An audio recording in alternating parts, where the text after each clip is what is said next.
ranah akademis universitas kami. Tanpa basa-basi, mari kita dengarkan dari tokoh-tokoh kunci yang akan berbagi wawasan mereka mengenai masa depan dunia kerja dan organisasi. Yang pertama, mari kita sambut Dr. Ucup Darussalam, Wakil Rektor Bidang Akademik, untuk menyampaikan kata sambutannya. Untuk Bapak Ucup, waktu dan tempat kami persilahkan. Ya, terima kasih. Cek, bisa dengar ya? Ya, oke ya. Ya. Assalamualaikum warahmatullahi wabarakatuh. Selamat malam, salam sejahtera, Om Swastiastu, Bismillahirrahmanirrahim. Namo Buddhaya, salam kebajikan, dan salam sejahtera untuk kita semuanya.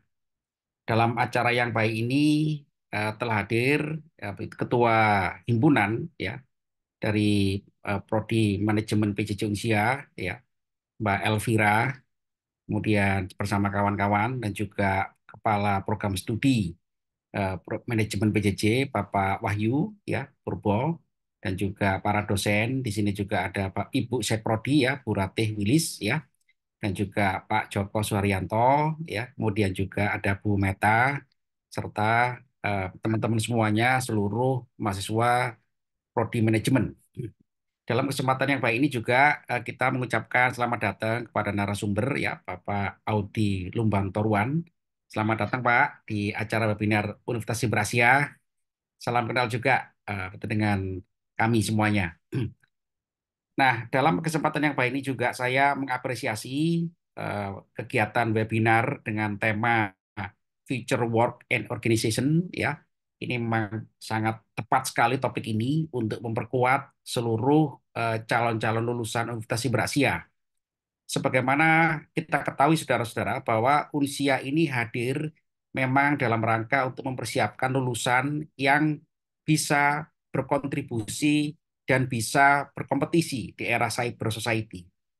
Nah, dari pemaparan yang nanti akan disampaikan oleh Bapak Audi Lumbang Toruan, ini sudah sangat match sekali dengan visi kita Unsia, dan saya harapkan materi-materi seperti ini nanti jadi penguatan Pak Wahyu ya, apalagi di manajemen.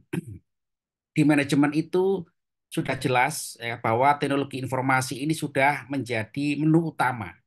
Jadi ilmu manajemen ini ternyata sudah menyatu dengan teknologi informasi. Ya, seperti kita ketahui saudara-saudara kan, bahwasanya era sekarang ini sudah orang perusahaan jika mau berkembang, dia tidak hanya cukup dengan ilmu manajemen, tapi juga harus menggunakan business intelligence ya atau BI yang saat ini lagi ramai. Bagaimana kita bisa mengetahui hal itu dan juga bisa mendalami hal itu, tentu kita mengundang praktisi ahli, dalam hal ini adalah Bapak Audi Lumbang Toruan ya.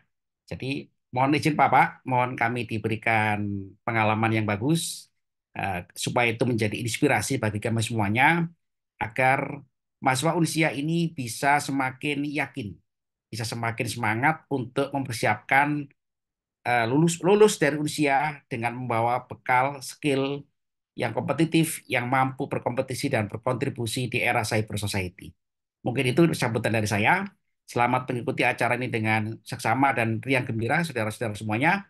Dan saya mengucapkan juga selamat bagi Prodi Manajemen dan Himpunan Manajemen ya, yang telah menyelenggarakan acara ini dengan sangat bagus sekali ya.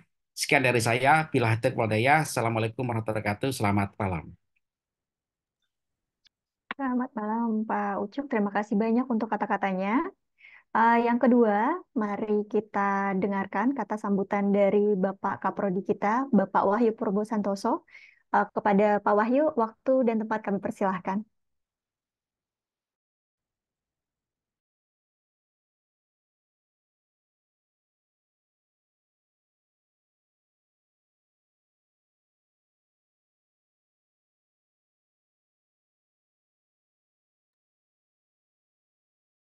Mohon maaf, sepertinya Bapak Wahyu.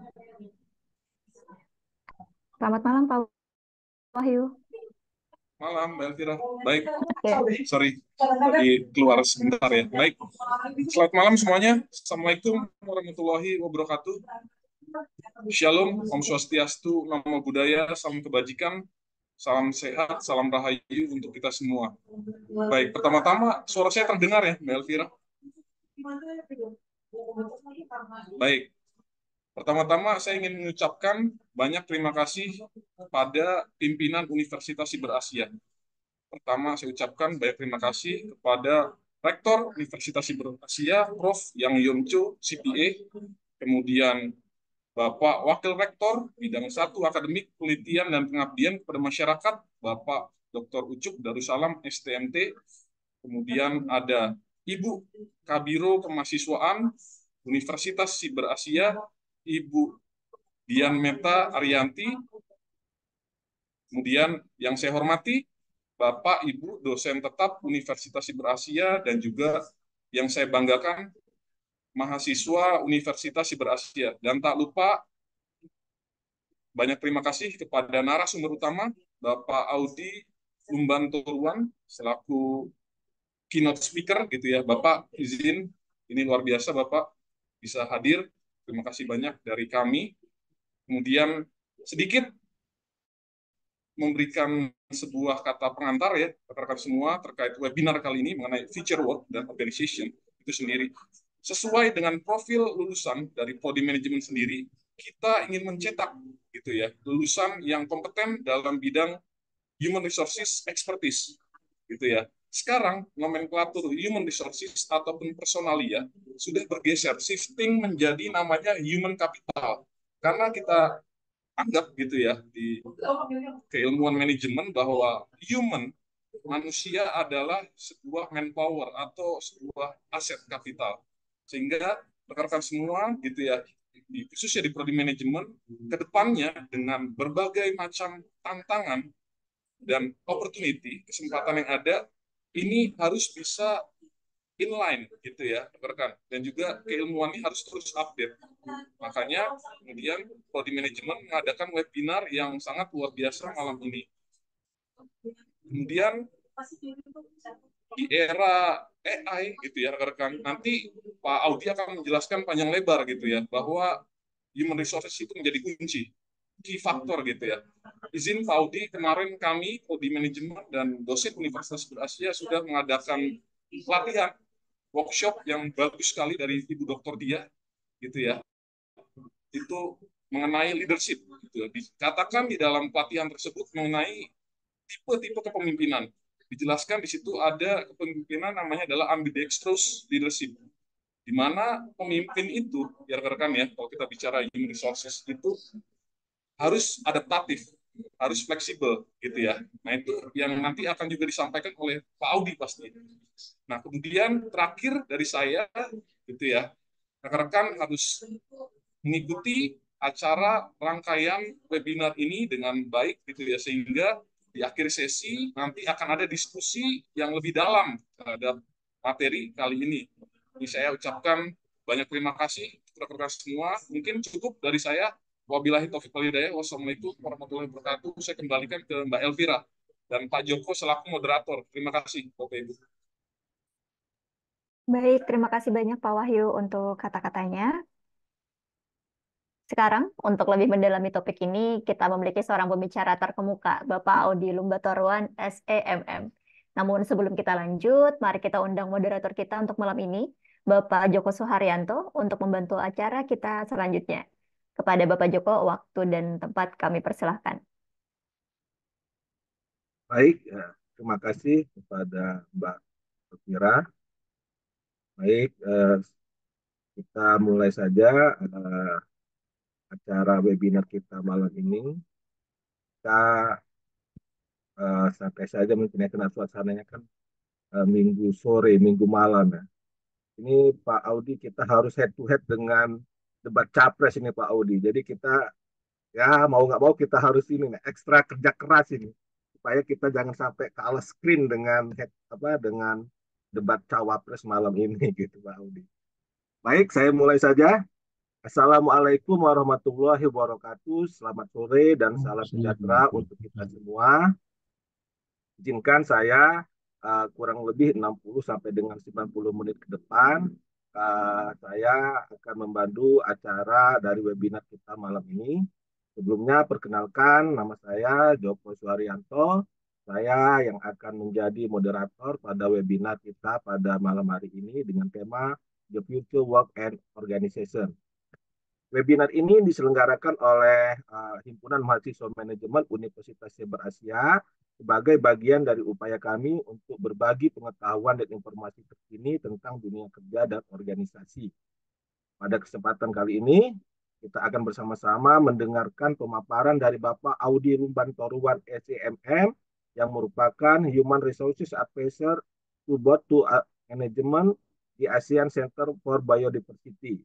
Bapak Audi memiliki pengalaman yang luas di bidang sumber daya manusia, khususnya di organisasi internasional. Beliau akan berbagi pandangannya tentang bagaimana dunia kerja dan organisasi akan berubah di masa yang akan datang. Dan itu sudah kelihatan saat ini bagaimana AI itu sudah bisa menggantikan kita manusia gitu ya, digantikan oleh AI. Sebelumnya kita mendengarkan pemaparan dari Bapak Audi. Izinkan saya terlebih dahulu untuk membacakan CV dari Bapak Audi Lumbantoruan. Izin Pak Audi, ini saya bacakan singkat saja Pak ya, karena itu saya lihat Pak, puluhan sekali itu Pak, pengalaman Bapak itu di bidang sumber daya manusia itu sangat berpengalaman sekali dan beragam sekali. Jadi mohon izin Pak, saya baca secara singkat saja untuk CV-nya.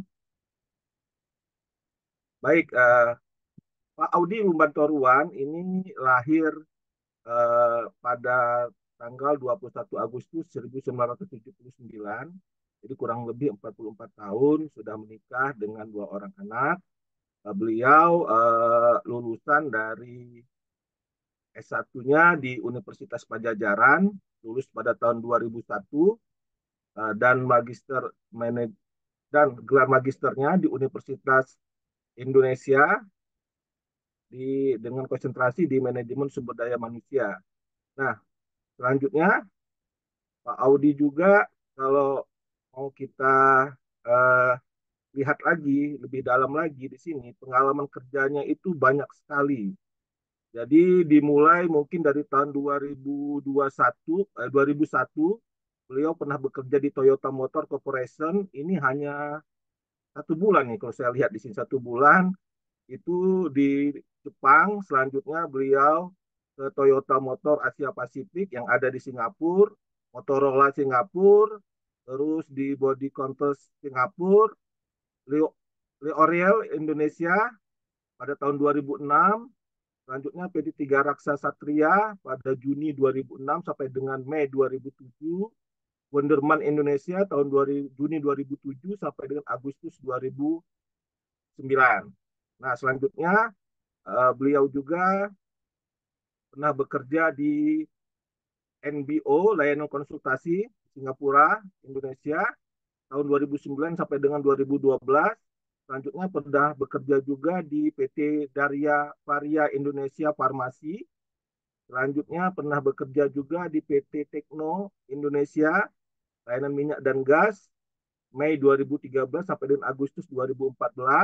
Selanjutnya juga pernah bekerja di PT Gunung Sewu Kencana, September 2014 sampai dengan September 2015.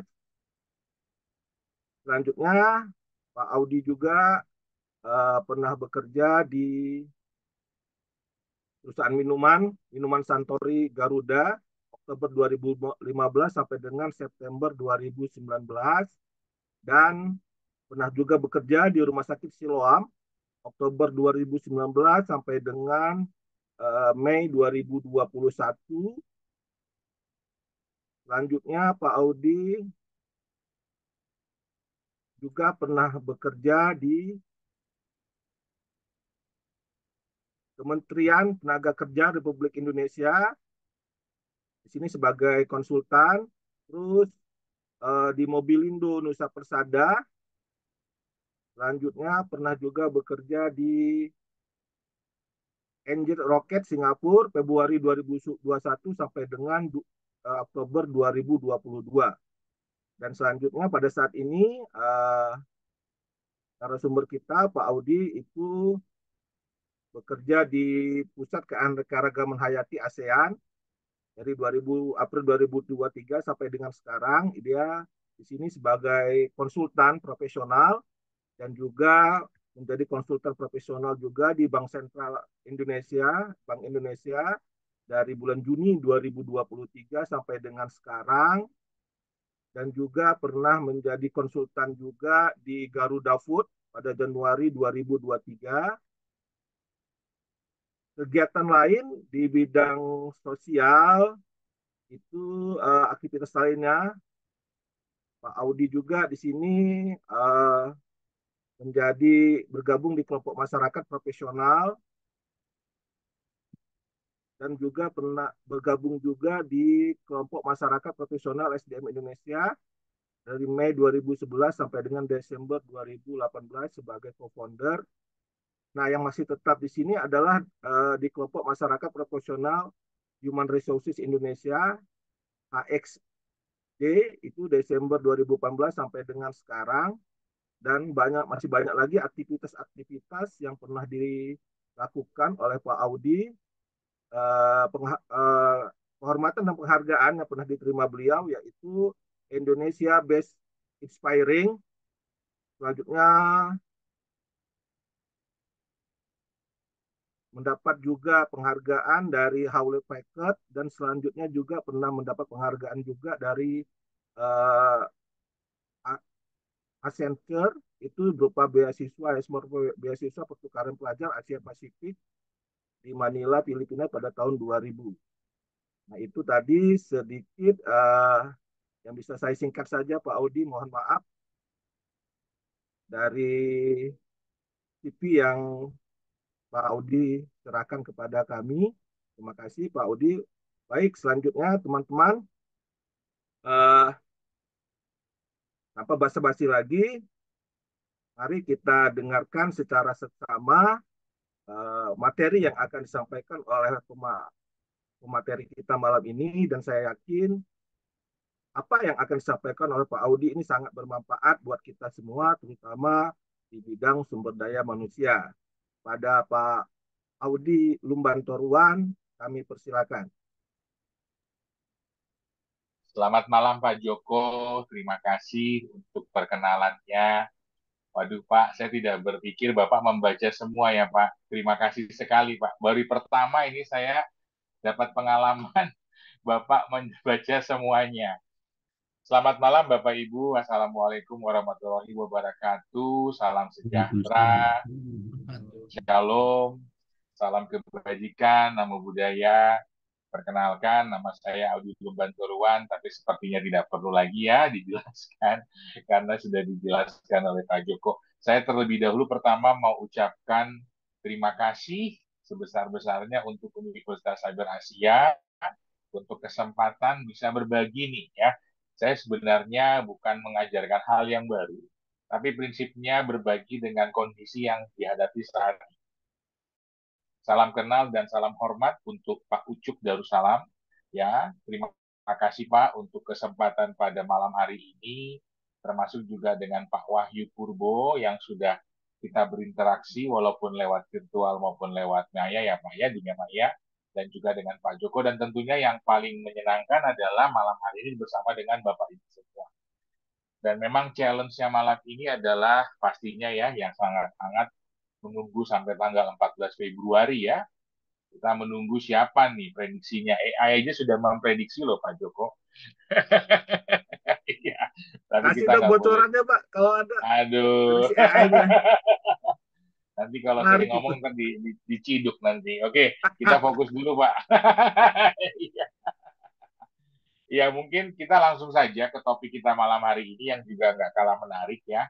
Karena kita belajar yang namanya nanti pola budaya kerja baru yang namanya co-pilot way of working ya. Silahkan dibuka materinya mungkin. Boleh di-sharing ya? Ya, next aja langsung. Saya membuat nama judul kita hari ini memang sengaja Future of Work ya. Boleh kembali lagi sebentar. Tapi sebenarnya yang paling penting saat ini itu bukan mengenai pola kerjanya. Kita melihat bahwa ke depan organisasi itu akan berubah dari purpose driven menjadi impact. Di mana dengan banyaknya teknologi, kita peran manusia, apalagi manajemennya, itu adalah memfokuskan bagaimana humanizing technology, ya, memanusiakan manusia, ya. Oke, next. Baik, Bapak Ibu tadi sudah dijelaskan mengenai apa namanya pengalaman saya saat ini. Memang selain saya bekerja di ASEAN, saya juga sebagai konsultan, ya, saya menciptakan alat yang namanya diagnostik. Ini juga konsultan saya. Saya sebelumnya juga dengan English Rocket di Singapura, banyak perusahaan yang saya bantu untuk melihat bagaimana pola kerja dan banyak dalam proses-proses transformasi, ya. Salah satunya juga yang terbesar tuh, saya membantu Pelindo dari proses merger 4 perusahaan jadi satu, kemudian BCA yang bertransformasi, dan juga banyak, terutama juga yang berikut, yang baru-baru ini adalah Bank Indonesia, ya. Dan saya juga banyak waktunya, next slide, itu membantu yang pertama yang sekarang saya sudah dijelaskan adalah ASEAN Center for Biodiversity. Next slide, please. Ini saya belum kelihatan.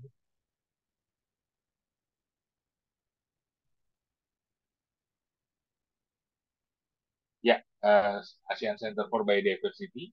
Ini adalah lembaga intergovernmental ASEAN untuk membantu masalah biodiversity restoration. Saat ini, ya, ada 11 negara yang saya juga sedang bantu bersama ASEAN. Sebelumnya saya juga membantu Mas Menteri, ya, itu di Kementerian Pendidikan, ya, saya diberi peran untuk membantu BPMP khususnya di daerah wilayah Sumatera Utara untuk mengejar ketertinggalan literasi kita. Pengalaman HR saya itu yang terakhir aja ya saya ceritakan, ya, ada di Siloam, Santori, Gunung Sewu, ya.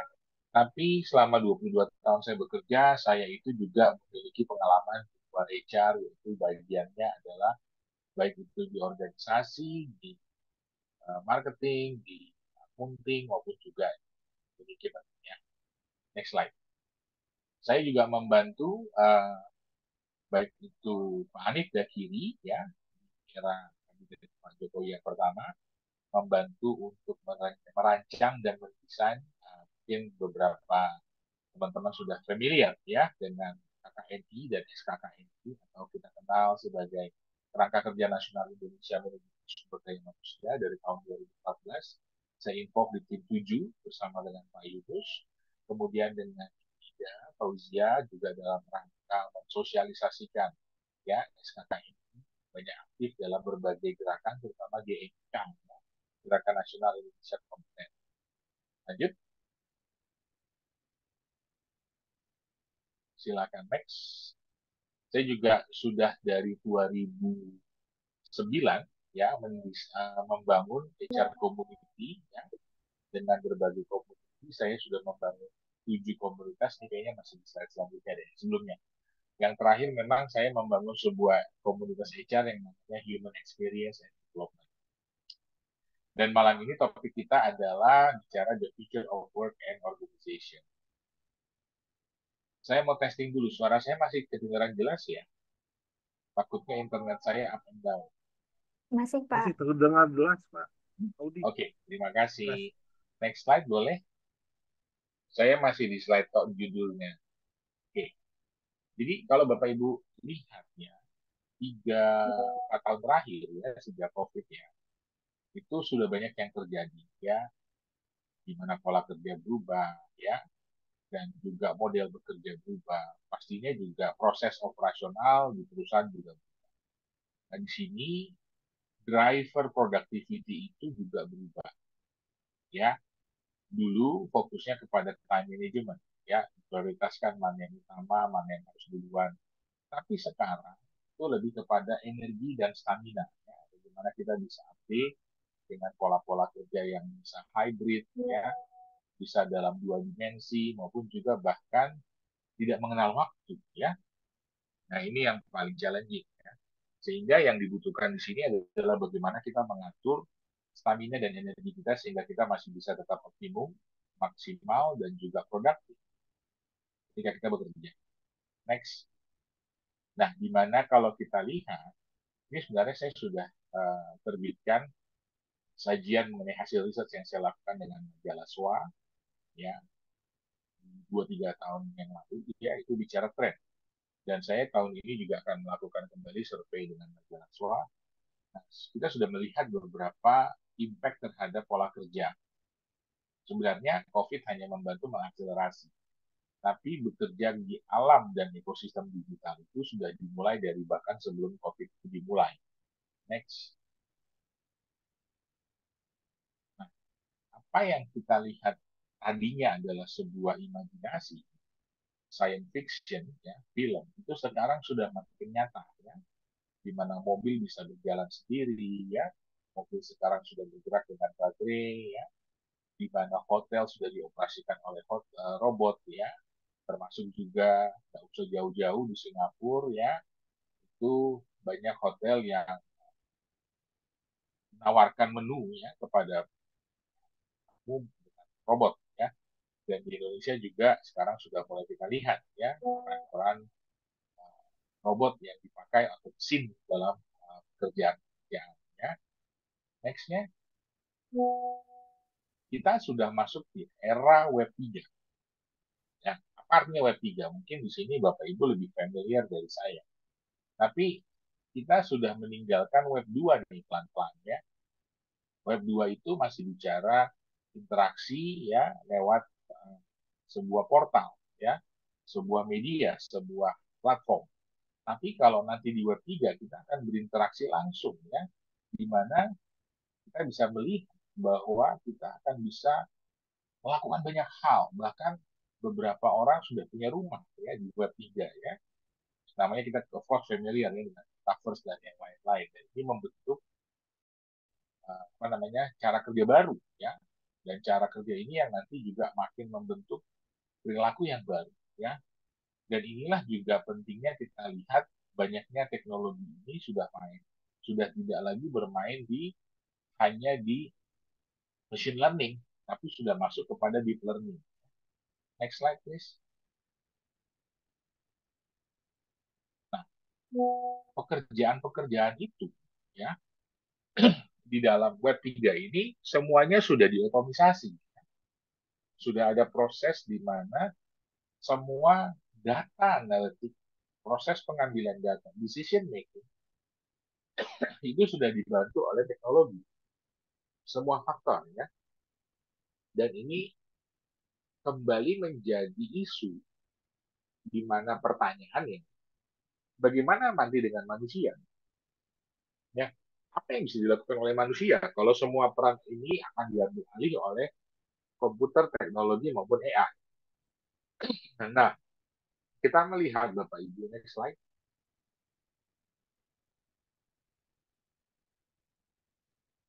Saat ini aja kita bisa melihat tidak cuma chat GPT yang bisa dipakai. Ya. Chat GPT aja udah 4, ya, bukan 3 lagi. Tapi termasuk yang lain. Saya paling nggak pakai 4. Bard, ya, Bing, Flexility, ya. Kemudian juga, nah itu membantu kita lebih banyak mengambil informasi, mengolah informasi, dan mereka ini teknologi yang mempercepat kita bekerja. Saya nggak tahu nih, Bapak Ibu yang hadir malam ini, dari semua teknologi AI, yang mana nih yang sudah dipakai? Bahkan, ya, kemampuan mencoba aja, membaca aja itu sudah digantikan oleh AI. Ya, ada salah satu teknologi platform itu sudah mampu membaca buku 1 halaman penuh dan dia rangkum dalam 2 halaman singkat. Kesimpulannya, apa yang perlu dilakukan dan apa yang menjadi intisari dari buku itu. Nah, research itu akan semakin banyak menggunakan teknologi, ya, dan ini membuka peluang banyak hal. Dan ini yang sebenarnya menjadi perhatian kita, di mana pola kita bekerja saat ini dengan menggunakan teknologi, kita membentuk sebuah pola baru yang namanya copilot, ya. Dengan namanya aja copilot, ya. Jadi kita bekerja bersama-sama, ya, bertandem, ya, dengan teknologi, ya. Saya jadi ingat, ya, waktu saya jadi ingat makan siang dengan Pak Hanif Dakiri, dia bilang, Audi, nanti ke depan Kementerian Tenaga Kerja itu udah harus dibikin namanya Kementerian Tenaga Kerja dan Robotik, ya. Atau bahkan AI gitu ya. Karena ke depan itu kita juga melihat bagaimana manusia bekerja dengan robot. Itu sudah terjadi saat ini. Next slide. Pekerjaan-pekerjaan itu sudah mulai digantikan oleh AI. Bahkan sebuah riset, saya nggak tampilkan di sini, ya oleh World Economic Forum, di 2045, ya, itu semua pekerjaan sudah dapat digantikan oleh AI. Ya, tidak ada pekerjaan yang tidak dapat digantikan oleh AI. Nah, next-nya, boleh, next slide.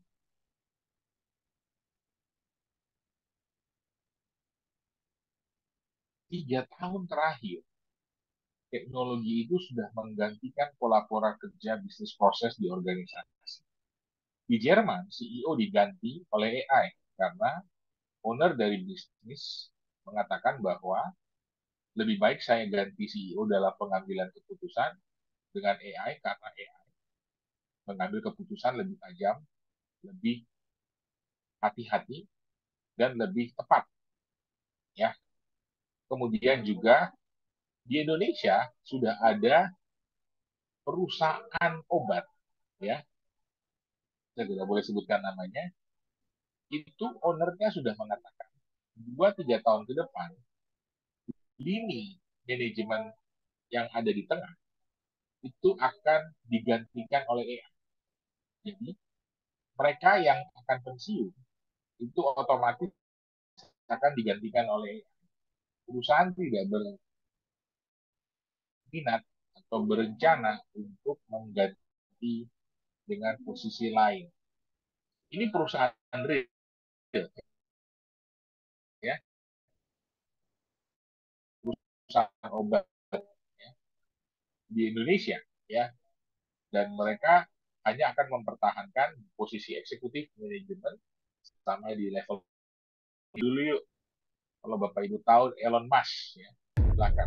I think the danger of AI is much greater than the danger of nuclear warheads by a lot.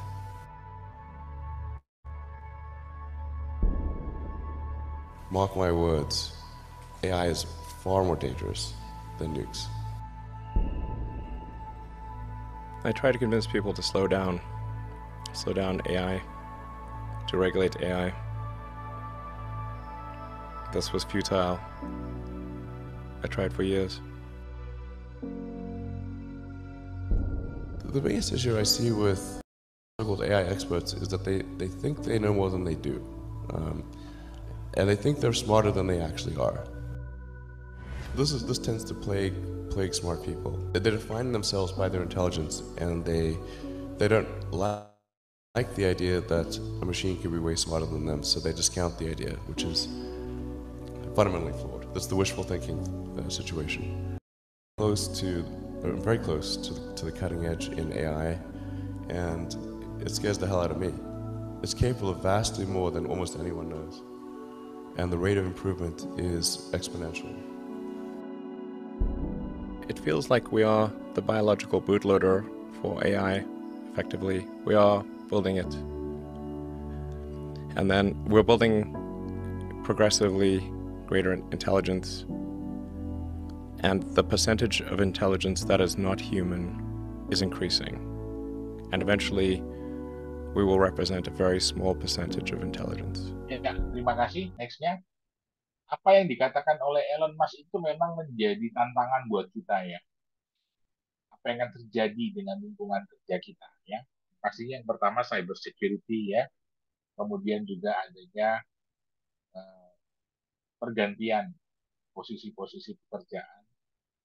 Dan juga, nah ini dia nih, kalau di biasanya ya, manusia bergantung kepada pengalaman. Pengalaman ini yang membentuk perjalanan suksesnya karir ataupun juga organisasi. Tapi dengan AI, mereka melihat opportunity. Mereka membaca proses.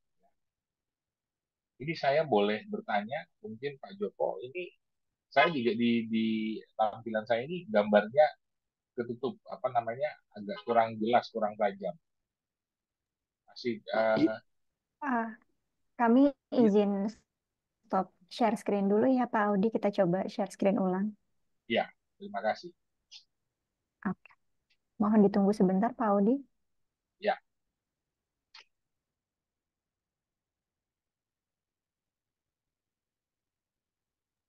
ya. Oke, Terima apakah sudah kasih. jelas, Pak? Sudah jelas. Ya, tadi memang saya agak ragu apakah ini distrik saya atau juga semua juga. Tapi challenge, tantangan, dan resiko yang dihadapi juga besar. Ya. Tadi yang dikatakan Elon Musk, cyber security, pergantian pekerjaan, ya, kemudian pengambilan keputusan, informasi, karena kita bekerja manusia nih, apa namanya, seperti yang kita tahu, sangat bergantung pada pengalaman kerja, ya, dan bahkan cenderung mengatakan seingat saya apa yang sudah saya lakukan. Padahal, ya, kita bekerja padahal ya mungkin saja melakukan kesalahan, kita belum optimal. Nah, ini yang dilakukan oleh AI. Dia mampu melakukan augmenting. Ya. Augmenting itu adalah menyusun skenario sehingga dia tahu sebenarnya apa sih pola kerja yang bagus itu, yang tepat itu seperti apa. Nanti saya cerita dikit ya, pengalaman sekarang yang saya sedang lakukan. Next slide.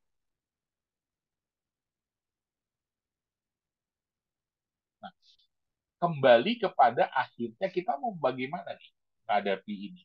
Pesimiskah kita, pragmatis atau optimis nih?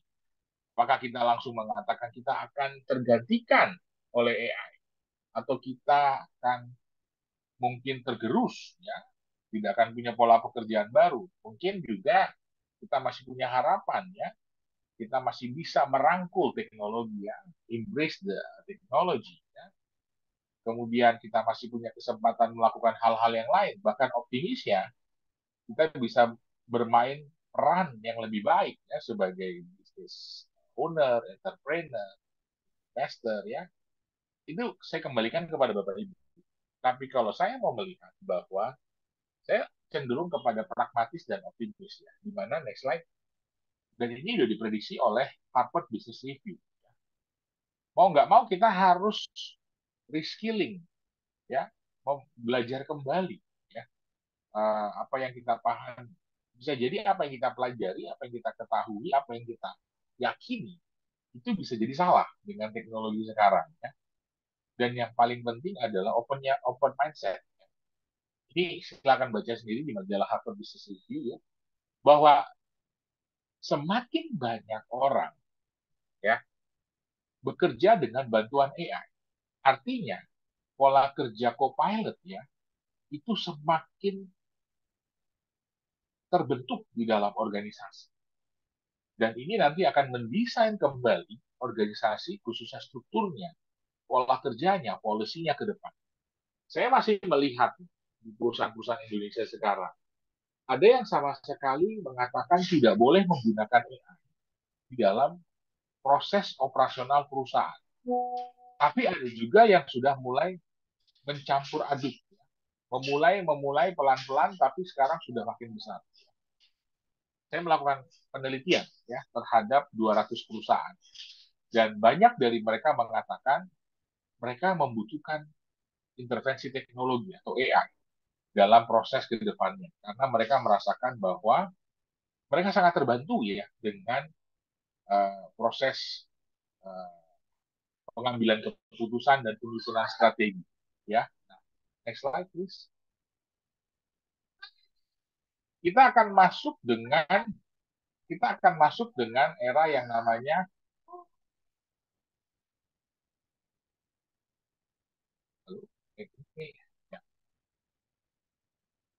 proses perubahan manusia, transformasi manusia.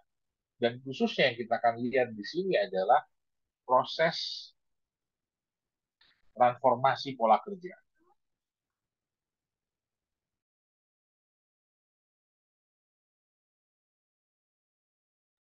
Saya internetnya masih kelihatan nih, kayaknya saya dibilang nih internet nggak stable. Masih, Pak Audi, masih jelas? Masih ya, kedengeran ya? Masih, Pak Audi. Ya. Nah, kita akan masuk kepada era transformasi sebuah kebudayaan, ya, sebenarnya, ya. Saya mau cerita dulu nih. Next slide. Ada nggak yang di sini suka main Otelo ya? Otelo itu permainan zaman dulu, main pakai biji hitam putih. Lizzie Doll ini juara dunia ya. Next slide. Dia men-challenge melawan AlphaGo ya. AlphaGo itu mesin AI ya. Next slide. Nah, dia mencoba melawan AI AlphaGo di mana mereka ini sebuah tim ya, bukan mereka lah, mesin lah ya. Itu dibuat dengan memasukkan ya model-model cara bermain ya ya dan itu dilakukan dengan pendekatan machine learning ya. Nah, ketika AI-nya makin pintar ya, karena sekarang modelnya kan AI ketika dia sudah makin pintar, dia ternyata dengan pendekatan machine learning itu lebih cepat dari manusia. Ya, pastilah ya. Ya kalau kita biasanya belajarnya ya step by step ya, berlatih sekali lawan manusia dengan beberapa orang. Tapi machine learning itu bisa melakukan 1 juta kali lebih cepat ketika dia mencoba satu model pembelajaran. Next slide. Bahkan ya, next slide. Langsung saja.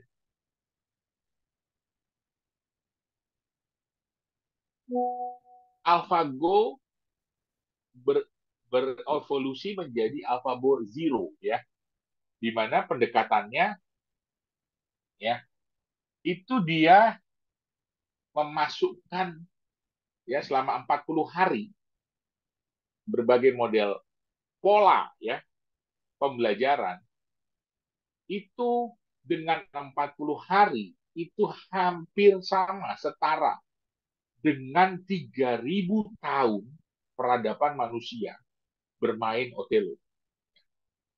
Nah, bayangkan, inilah keahlian dari ya yang namanya deep learning ya. Jadi moving dari machine learning ke deep learning ya. Di mana akhirnya Lizzie Doll itu kalah. Karena bayangkan, mesinnya bisa mempelajari yang di mana manusia belajar butuh waktu 3.000 tahun. Dan mereka bisa melakukan hanya dengan 40 hari. Next slide.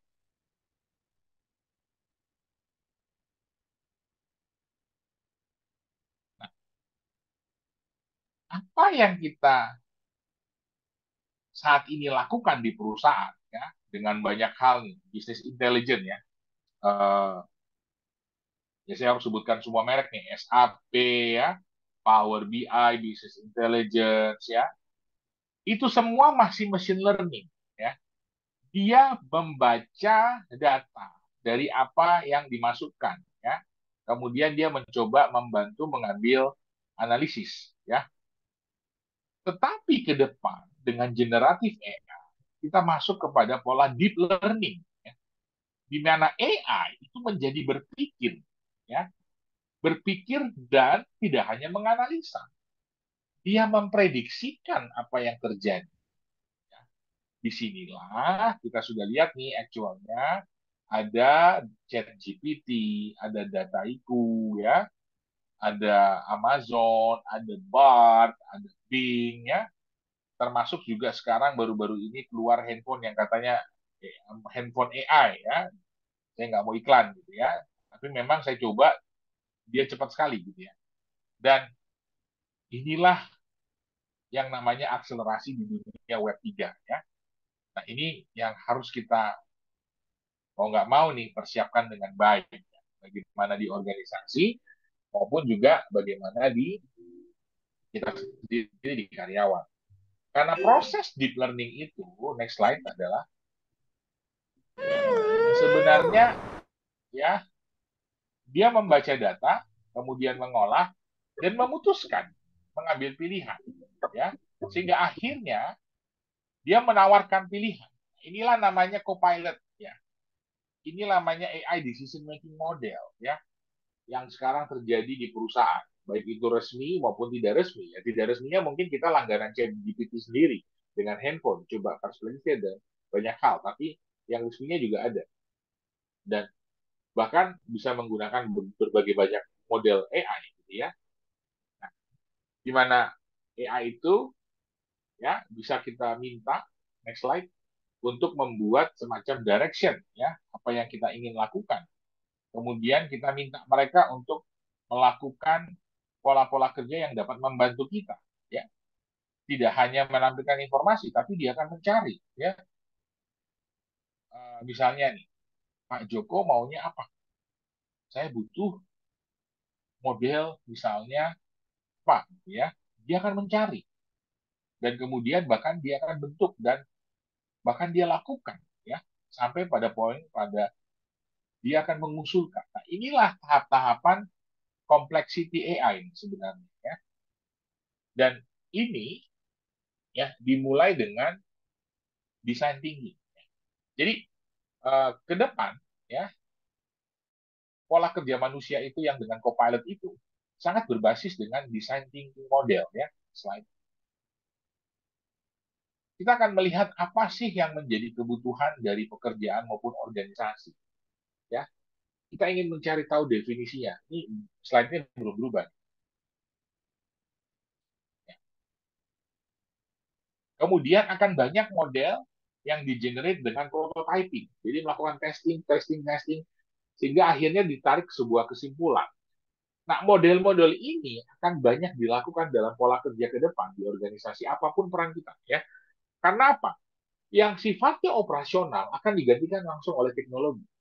Manusia hanya akan ya mengambil peran, mendesain, merancang, maupun juga yang paling penting menjalin komunikasi. Lebih banyak relationship yang tidak bisa dilakukan oleh komputer ataupun oleh teknologi atau AI. Dan pola di organisasi akan lebih banyak ini. Apa common problem kita? Empati kita apa? What do we need to do? Ya, kemudian we define apa outputnya, mau kemana kita. Sehingga kita akan mencoba mencari tahu dengan data yang dimiliki, melakukan testing, prototyping. Ya. Dan akhirnya, semakin sering kita melakukan model ini, tanpa kita tidak sadari, terbentuklah sebuah culture baru di organisasi. Ya, slide.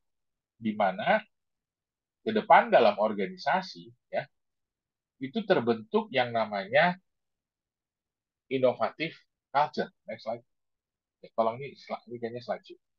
Inovatif culture ya. Kemudian inovatif leadership ya. Dan proses design thinking ya. Dalam proses organisasi itu kan selalu dimulai dengan design thinking.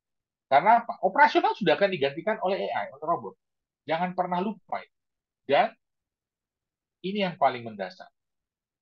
Dalam pengambilan keputusan, dalam berinovasi, dalam melakukan pekerjaan, akan sering kita dihadapkan dengan model-model kita harus agile. Ya. Jadi, kita tidak lagi berpendapat apa yang kita pelajari selama puluhan tahun. Ya. Itu nanti akan digantikan oleh AI. Kita melihat apa tantangan kita ke depan, kita membuat skenario. Atau bahasanya sekarang augmenting, business augmenting. Next slide.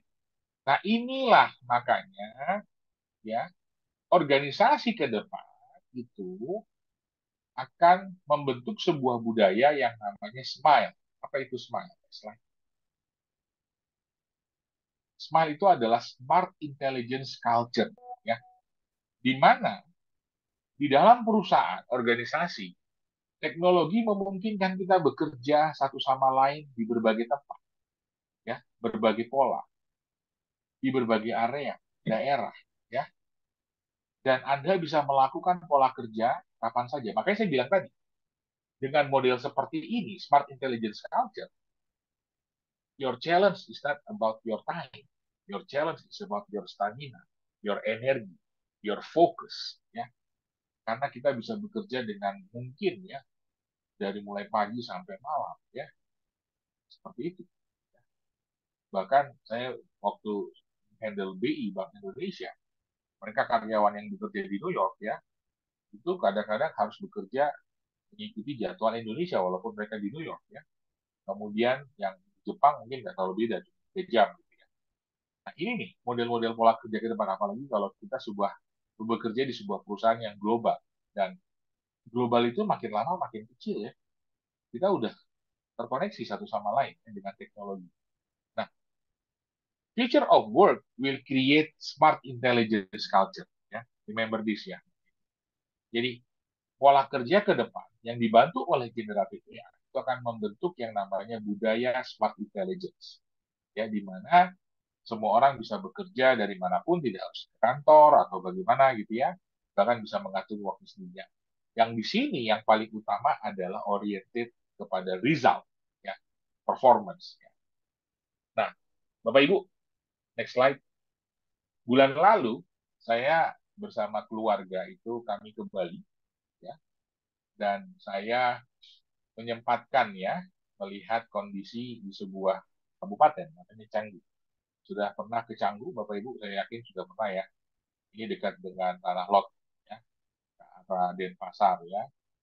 Canggu ternyata banyak sekali orang asing dan mereka ini digital nomad.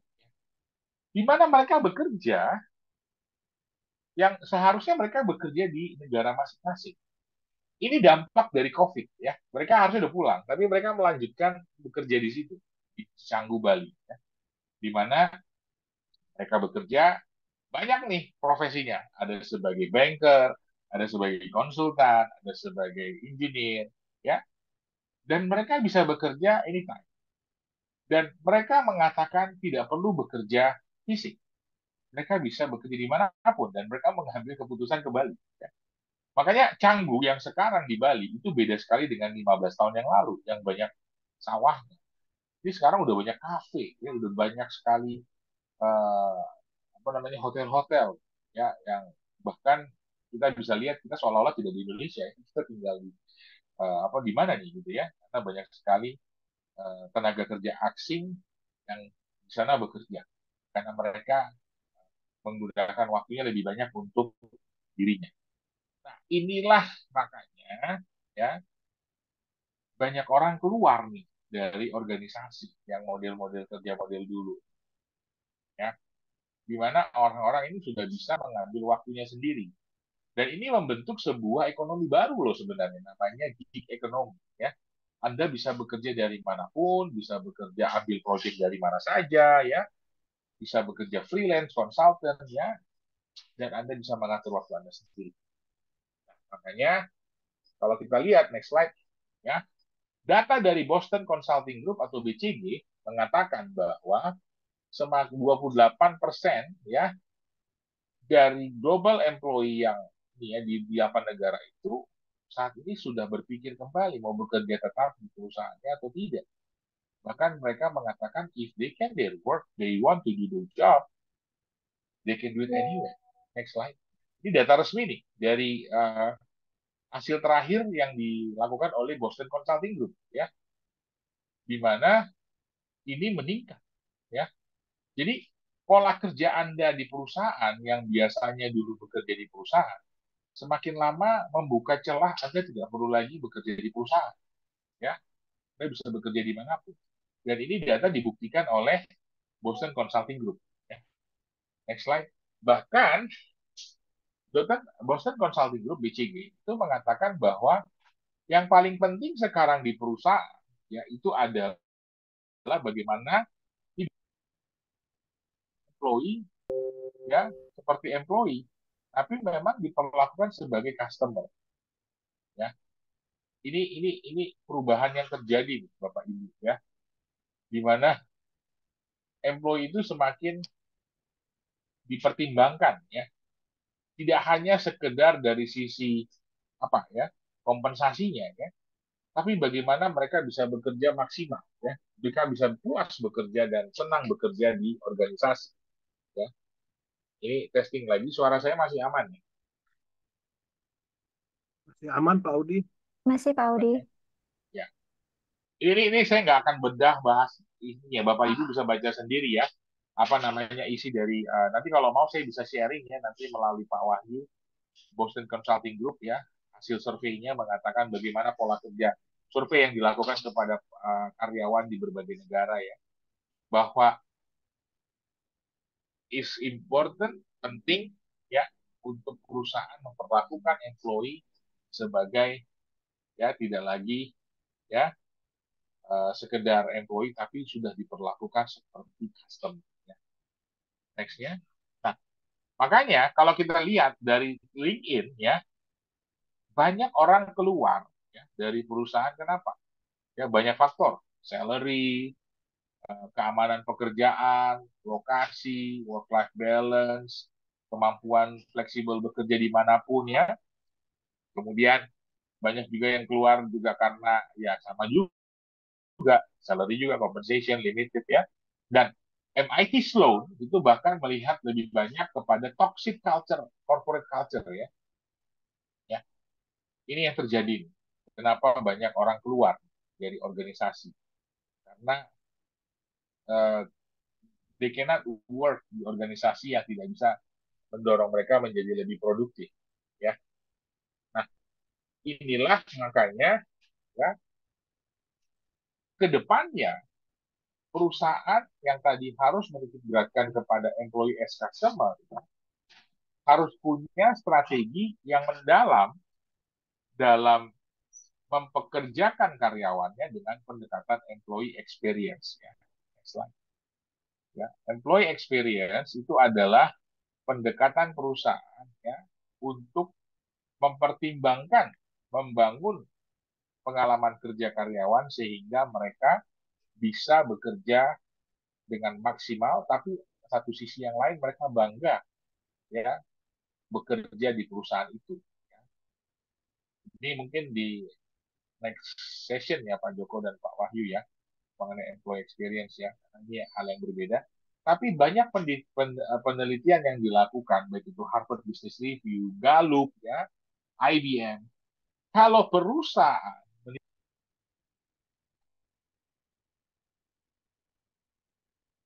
sebentar ya, saya ganti dulu.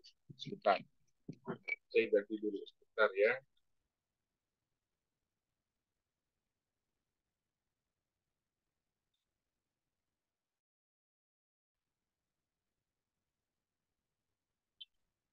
Testing. Bagus, Pak. Ya, Clear. tadi saya mohon maaf, Bluetooth saya habis baterainya ya. Karena seharian banyak banget. Kedengeran ya. Nah, yang lain. Oke, jadi pendekatan employee experience itu ya, itu menjadi sebuah strategi baru di perusahaan-perusahaan yang menitik beratkan bagaimana mereka ingin mempercepat proses dan pertumbuhan organisasi, tapi satu sisi mereka juga ingin menjaga talent-talent yang terbaik. Ya, next slide. Kalau kita lihat ya, inilah perjalanan manusia ya, selama diberikan kesempatan oleh Tuhan ya untuk hidup dan bekerja ya, mulai dari kita kecil ya hingga dia nanti sekolah, terus kemudian belajar di universitas, masuk ke dunia kerja, kemudian berkarir hingga akhirnya pensiun dan lebih daripada itu apa namanya bisa melakukan banyak hal ya. Ini by the way saya bikin kerangka ini waktu itu kira-kira di 2011 karena waktu itu saya diminta untuk diminta oleh sebuah perusahaan keluarga konglomerat untuk bisa mempengaruhi anak-anak generasi ketiganya untuk mau kembali ke corporate, melanjutkan usaha bapak ibunya sama kakek neneknya. Ya, jadi saya harus buat framework ya untuk memahami bagaimana mereka bisa mengetahui jalan kerja mereka. Nah, tapi framework ini sebenarnya menunjukkan kepada kita semuanya itu ada waktunya ya. Dan as a human being ya, as a human being ada maksudnya kita akan bekerja ya, kalau Tuhan izinkan pastinya ya. Dan itu periodenya berbeda-beda dari itu. Katakanlah dari mulai umur 24 ya setelah kita menyelesaikan dunia pendidikan ya, sampai kita kalau Tuhan izinkan ya boleh mungkin 56 bahkan mungkin masih ada yang diperpanjang ya. Nah, kita mengalami banyak hal ya. Mulai dari waktu kita kecil tuh kita sepertinya di incubation ya, dipersiapkan dengan value ya, value keluarga, kemudian dengan macam-macam agama ya, kemudian personal value ya, nilai-nilai, kemudian juga ada interest building sampai waktu kita masuk ke dalam dunia pendidikan kita udah mulai belajar ya, education sudah masuk. Dan kemudian kita di dunia kerja kita mulai masuk nih ya. Kita di awal sebagai employee dulu kan, awalnya kan operasional. Kita belajar technical skill, kompetensi, soft skill, ya, effective communication, ya.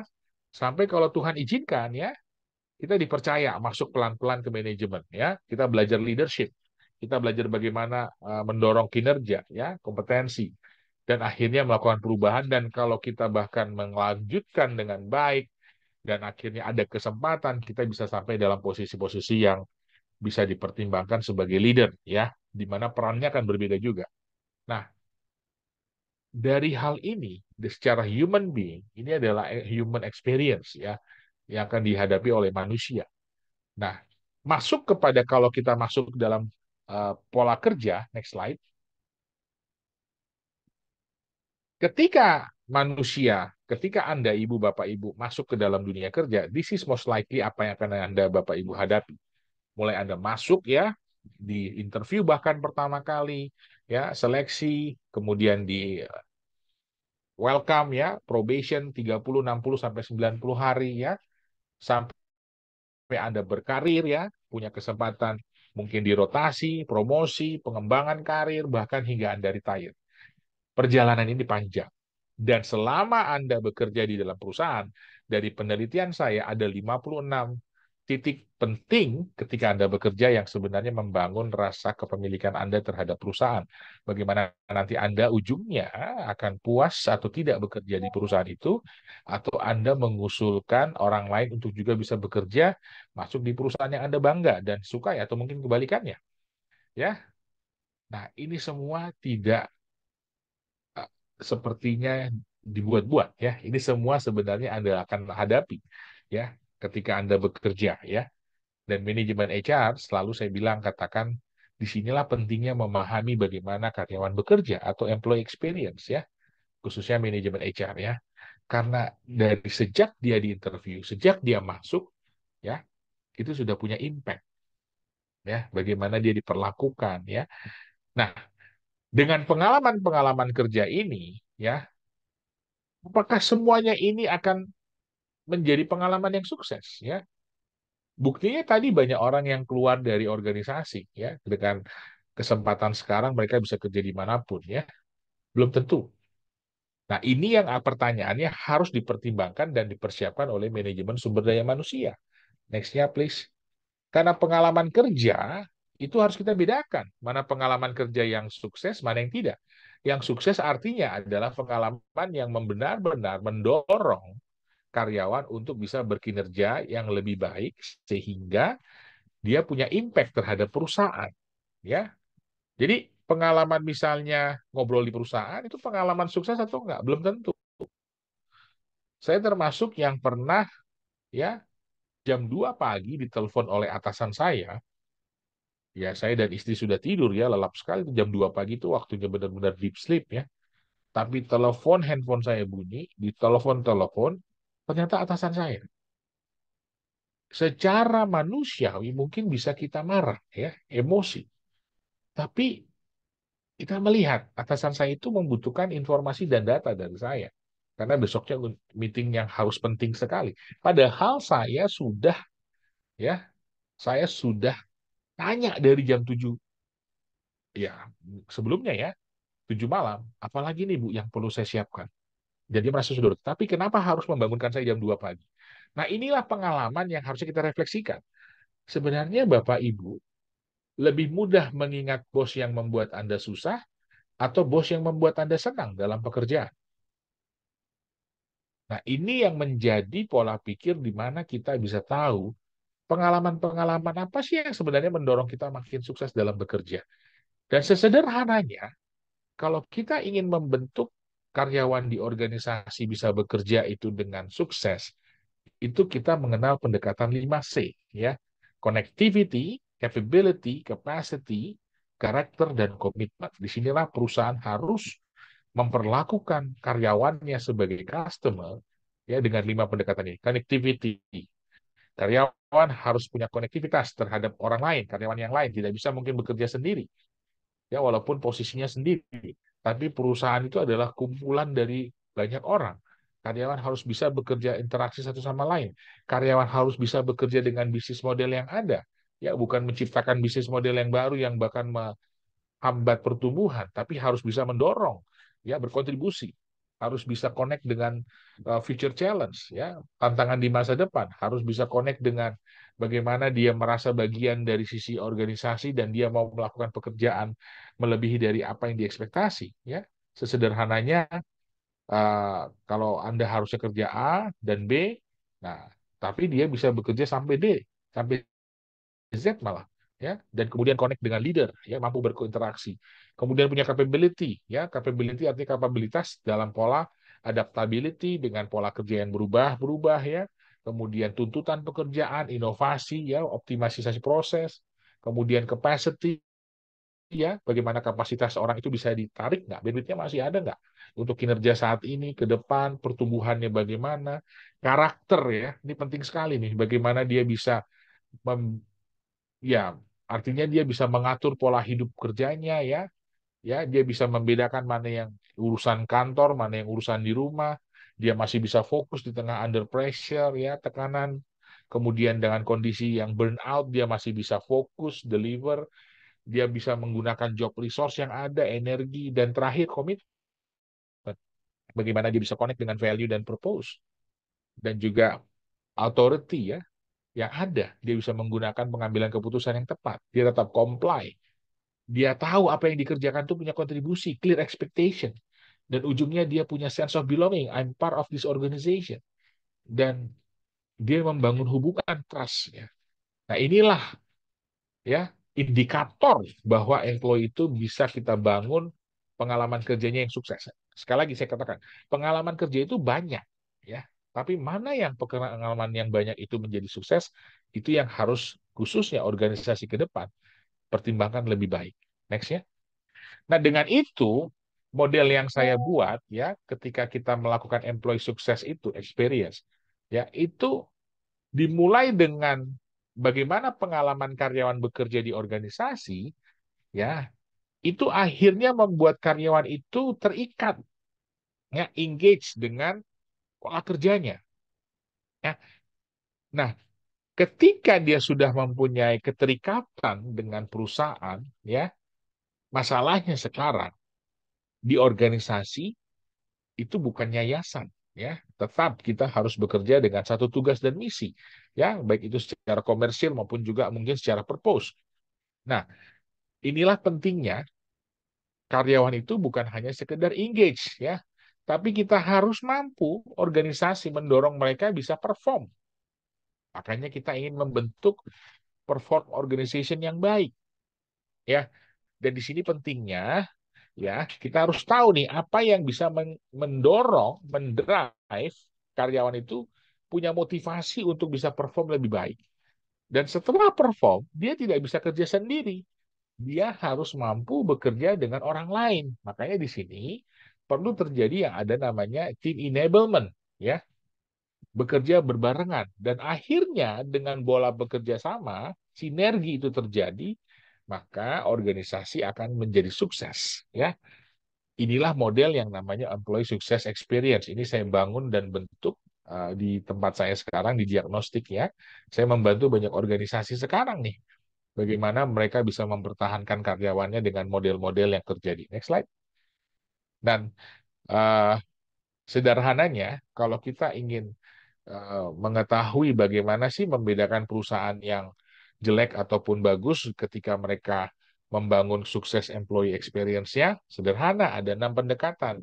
Perusahaan itu harus believe di employee, memotivasi employee, mengappreciate employee, empower employee, kemudian juga dia berusaha untuk mengangkat employee, dan ujungnya dia masih membantu employee. Next slide.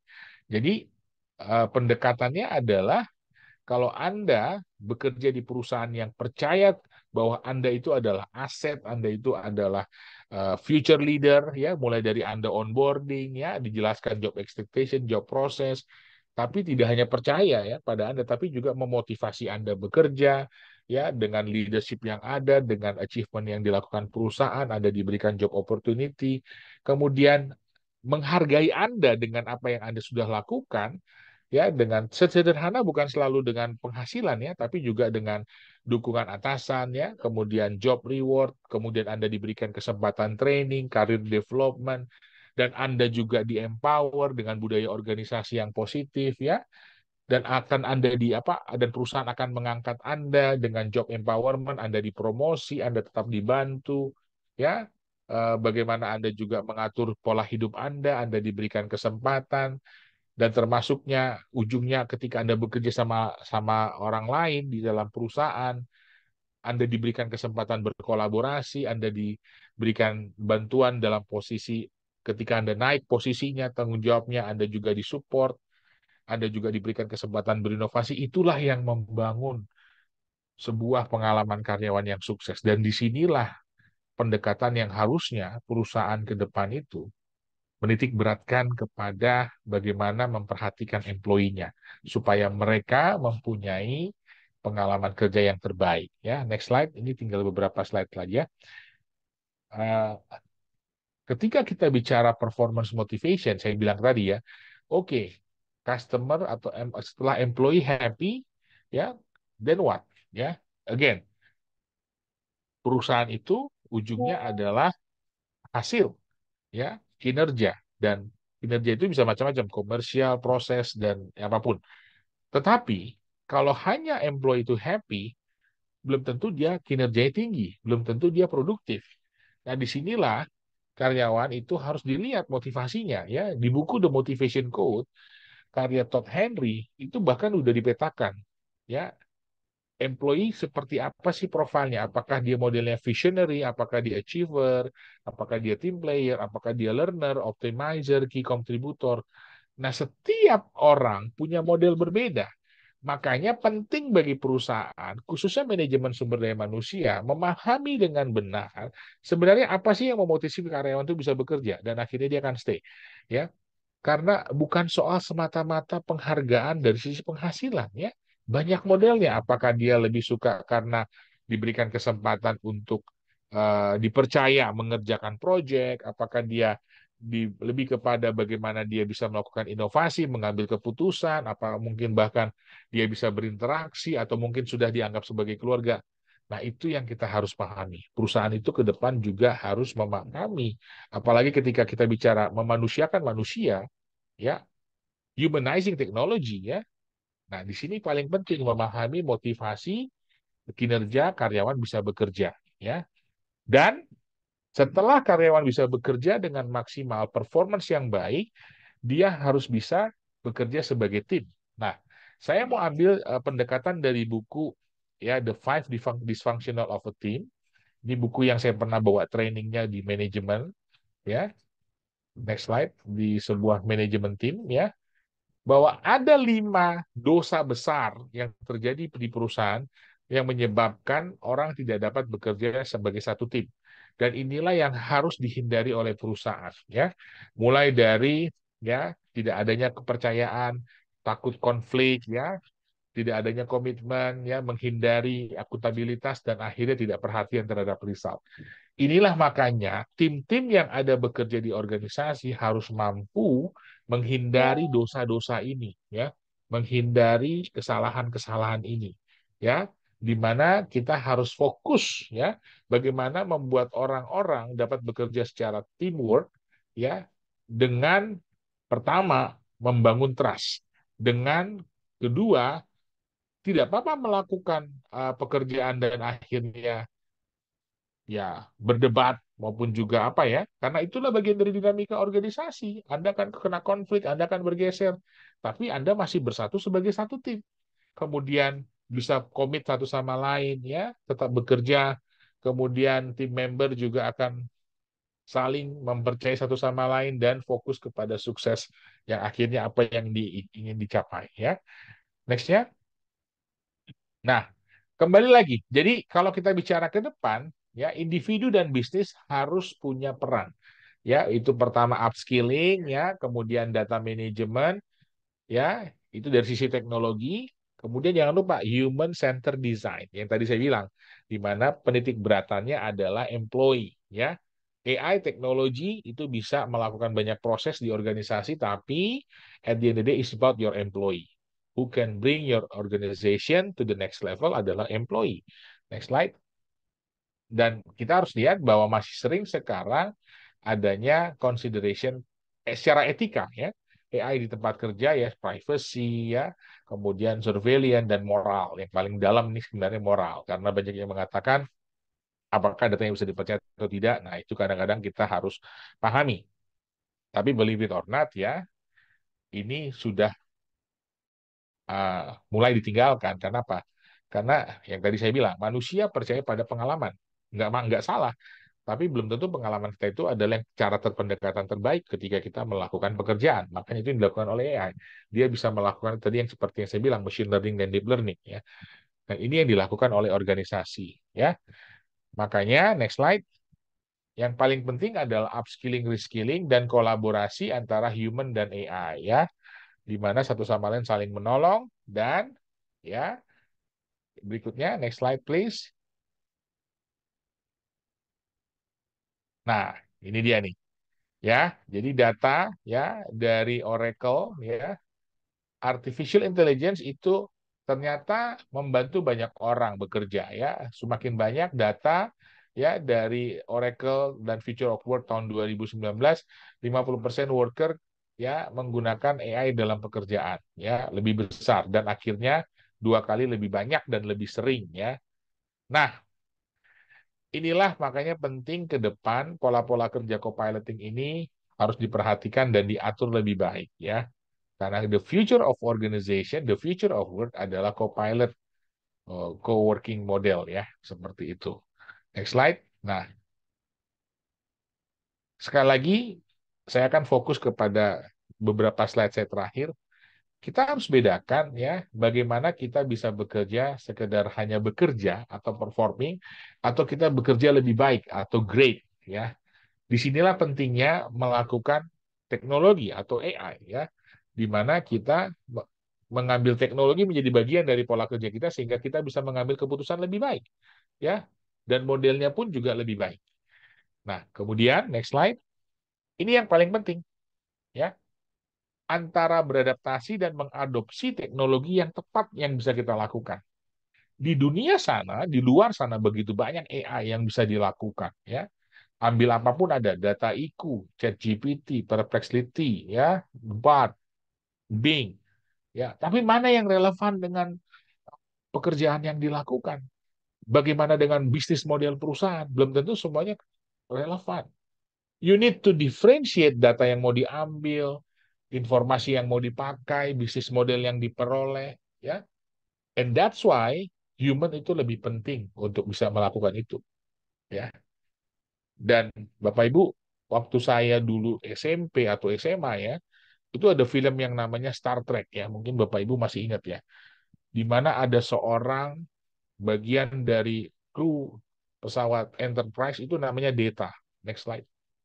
Nah, Data itu adalah pencitraan dari AI, di mana ketika Kapten Lou Picard itu mengambil keputusan saya mau ke planet mana, Data itu akan memberikan gambaran. Oh, di sana tuh berbahaya. Oh, di sini ada itu, ada ini. Apakah kapten akan mengambil keputusan atau tidak? Kadang-kadang iya, kadang-kadang enggak. Tergantung lagi apa tujuannya. Tapi Data itu, ya, dalam film nih, ya, itu menyampaikan adanya skenario-skenario informasi yang dapat digunakan.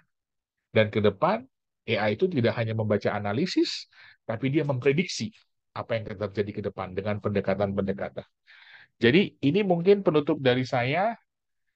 Mungkin dilanjutkan dengan sesi tanya jawab, ya. Silakan. Terima kasih.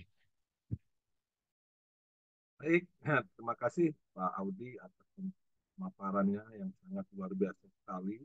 Ini membuka cakrawala dan wawasan kita bagaimana AI itu memang sudah menjadi suatu uh, keniscayaan ya. Artinya kita harus bisa beradaptasi dan kita harus bisa mengadopsi dari kehadiran AI ini sendiri. Nah, teman-teman, mari kita gunakan kesempatan untuk tanya jawab. Kita mulai, silakan bila ada yang ingin bertanya, silakan bisa apa, raise hand di sini. Kita mulai dengan dua penanya pertama ya. Silakan. Mungkin teman-teman lima bisa tolong dibantu. Mungkin ada yang bertanya lagi. Silakan yang ingin bertanya. Baik, teman-teman, silahkan raise hand jika ingin bertanya nih. Uh, Tadi materinya sangat-sangat boom gitu, benar sekali ya. Fenomena sekarang AI itu bisa menggantikan kita nih sebentar lagi. Jadi kita harus juga upskilling tadi kata Pak Audi. Mungkin teman-teman yang sedang bekerja di bagian HR mungkin sangat-sangat merasakan juga sekarang seperti itu. Mungkin teman-teman ada yang ingin bertanya? Mungkin saya mau bisa memulai dulu ya pertanyaannya ke Pak Audi nih Pak. Jadi Pak Audi, eh, kami gitu ya, kami itu di dunia pendidikan, kami itu menyadari sekali bahwa AI ini memang sangat bermanfaat sekali dan sangat memudahkan kerjaan. Nah, yang jadi permasalahan di sini adalah kita itu kan belum ada ini ya, agak agak jauh sedikit nih Mas Audi ya. Kita belum ada regulasinya gitu. Bagaimana sih regulasinya penggunaan AI itu di dunia pendidikan gitu? Karena kan kita di sini berusaha ya antara apa ya uh, pemikiran asli manusia dikombin dengan AI itu jadinya akan lebih akan lebih baik gitu loh. Beda halnya dengan kalau memang pure manusia gitu. Tapi masalahnya memang hingga saat ini itu belum ada regulasinya gitu. Sehingga kita itu di kampus terutama sebagai dosen itu kita tuh bingung gitu loh. Ini gimana ya? Terus terang saya tuh bingung gitu loh. Apakah membenarkan pure menggunakan AI atau seperti apa tuh? Mungkin Pak Audi bisa memberikan apa sedikit pandangan kondisi yang ada karena memang hingga saat itu belum ada regulasinya Pak Audi. Kalau kita di dunia apa di dunia pendidikan khususnya di pendidikan tinggi gitu loh. Bagaimana sih porsinya? Apakah harus 50% atau seperti apa gitu? Mungkin tolong dijawab Pak Audi. Ya, terima kasih Pak Joko. Dan saya melihat bahwa memang pemerintah biasanya kan perannya sebagai policy maker ya. Karena itulah peran pemerintah ya. Dia mengawasi, menjaga, dan memonitor. Nah, eh, saya melihat ke depan pasti ada yang namanya pendekatan secara legal ya. Bagaimana kita bisa mengatur penggunaan AI ya. Karena sekali lagi AI itu di luar banyak sekali ya. Dan data itu begitu cepat ya bergerak dan juga sekali lagi sebelum saya melanjutkan apa peran pemerintah, baiknya kita di perusahaan ya di organisasi juga harus bisa menjaga diri ya. Artinya gini, kita melakukan risk management assessment Pak Joko ya. Apakah kita bisa menjaga informasi itu dulu ya. Jadi bagaimana informasi yang kita lakukan, yang kita peroleh itu diatur dengan tata kelola peraturan ya di organisasi ya. Memang berbagai perusahaan tuh beda-beda Pak Joko. Ya, ada yang memang sangat terbuka, ada yang bahkan sangat protektif ya. Tapi menurut saya itu hanya masalah waktu, Pak. Ya, internet sekarang kan sudah bergeraknya cepat sekali ya. Nggak bisa Anda menyembunyikan informasi ya, gitu ya. Ketika Anda eh, melakukan hal-hal banyak hal, apalagi Anda perusahaan yang terkenal, akan banyak jejaknya dan juga akan banyak informasinya ya. Nah, makanya ini yang sebenarnya diaturnya nanti oleh pemerintah dalam pola bagaimana bisa menjaga informasinya lebih baik ya. Takutnya kenapa Pak Joko? Contoh ya, data kita bocor nih ya, dihack ya. Dan akhirnya apa? Pihak-pihak tidak bertanggung jawab menggunakan data kita gitu ya. Apalagi yang sekarang tuh ya dengan ya undangan gitu ya, buka WhatsApp gitu ya. Nah, ini kan sebenarnya bahayanya tuh di situ gitu ya. Nah, pemerintah tuh harus sebenarnya punya nggak cuman framework ya, tapi instrumennya juga ada gitu ya. Dari sisi pihak-pihak yang bertanggung jawab, pihak berwenang. Pertama, secara kompetensi dan kemampuan harus ditingkatkan nih, Pak. untuk mengerti memahami dunia teknologi sekarang, apalagi AI ya, yang bisa memanipulasi sebenarnya ya, gitu ya, kita bisa dilakukan sama sekali bukan orang gitu ya, bahkan ya sudah kita lihat di televisi aja, anchornya AI gitu ya, nggak ada orangnya gitu ya, termasuk juga di dunia apa tarik suara itu juga penyiar radio sekarang udah ada yang AI Pak ya. Dia bisa lakukan banyak hal ya sesuai dengan keinginannya, polanya seperti apa gitu ya. Bahkan yang lagi rame ini dunia viral gitu ya, foto semua diubah ke zaman 1930 gitu ya, dengan model-model yang seperti itu. Nah, hal-hal seperti ini Pak yang tidak pernah terpikirkan kan. Saya saya sedang membantu sebuah perusahaan yang menjadi market leader di Indonesia. Dia ini di Indonesia sudah market leader, tapi ya dia juga sudah menjual makanannya produknya itu ke Cina, bahkan di perusahaan di ASEAN gitu ya, bahkan ke India. Nah, masalahnya adalah dia sekedar hanya ingin bisa berjualan ke luar negeri atau ingin menjadi global player. Nah, itulah Pak perannya AI, Pak. Disitulah AI itu membantu manajemen. Ini yang saya sedang buat sekarang, Pak. Jadi itu namanya business augmenting. Ya, dia punya data dari berbagai, misalnya melihat 10 tahun ke belakang, data operasional, data sales, data manufacturing, dan yang lain-lain. Ya, kemudian dengan itu kita masukkan data itu dengan teknologi AI yang saya juga buat dan saya bikin bersama tim, dan generatif AI ini yang nanti melakukan augmentasi, Pak, mendesain. Kalau Anda mau masuk ke negeri China, dengan kondisi seperti ini, itu segala macam. Ini skenarionya. Makanya nanti generatif AI itu melakukan prediksi yang namanya augmenting itu dengan pendekatan game teori, Pak Joko. Kalau Anda belajar statistik, itu nanti ada yang namanya game teori. Ya, jadi dia mendesain ya bagaimana skenario ke depan. Ya, jadi kalau Anda mau masuk negara ini yang harus Anda lakukan. A, B, C, D. Anda mau masuk negara ini A, B, C, D. Nah, masalahnya simpel, kembali lagi, nanti ujungnya pengambilan keputusan manajemen mau melakukan itu atau enggak. Nah, seperti yang saya sampaikan tadi, Pak, co-piloting, Pak. Nah, itu nanti pemerintah juga harus mampu menjadi pelindung, Pak. Ya, harus mampu menjamin bahwa perusahaan-perusahaan itu tidak tertipu dengan AI mungkin nanti ke depan ada AI yang nggak benar nih, gitu. Kira-kira gitu, Pak Joko. Terima kasih, Pak. Baik, terima kasih Pak Audi ya, atas jawabannya. Nah, ini ada satu penanya nih Pak lewat teks. Ya, Jadi dari Mas Rizal Pauzi ya, mau menanyakan kehidupan sosial di masyarakat yang saya tahu saat ini namanya industri 4.0 dan sekarang sudah mulai ya. berubah gitu menjadi society 5.0. Nah, yang dia ingin tanyakan apakah perubahan kehidupan sosial ini berubah sesuai dengan tren yang terjadi atau bagaimana? Atau maksudnya apakah ini memang sudah diperkirakan gitu akan ke arah sana gitu perubahan ini? Mhm. Terus yang kedua, dan yang kita sudah tahu bahwa adanya AI banyak pemikiran cukup ngeri yang dimana akan banyak pemangkasan pekerja sedang kita angka pengangguran kita sudah cukup tinggi gitu. Selain tadi kita harus mengupgrade diri uh, dan juga harus beradaptasi dan mengadopsi dari AI itu. Nah, bagaimana nih Pak? Apa yang harus kita lakukan sebagai pekerja gitu Pak ya supaya kita bisa menghadapi kondisi ini. Terima kasih. Ya, Silakan Pak Audi. terima kasih Pak Joko. Saya sebelumnya salam kenal dengan Bapak atau Mas Rizal ya. Untuk pertanyaannya terima kasih. Ya, saya langsung jawab aja bahwa pertama, industri 4.0 itu kita sekarang masih ada, tetapi kita juga dalam proses transformasi menjadi society 5.0. Walaupun not necessary semua perusahaan harus segera masuk kepada society 5.0. Nggak keharusan ya. Termasuk juga menggunakan teknologi. Kalau Anda perusahaannya memang masih bagus seperti itu, ya silakan. Ya, tidak ada keharusan Anda harus pakai teknologi AI. Ya, itu adalah misleading sebenarnya menurut saya ya. Jadi, tapi kita menuju ke sana, yes. Perubahan itu secara pelan-pelan ya.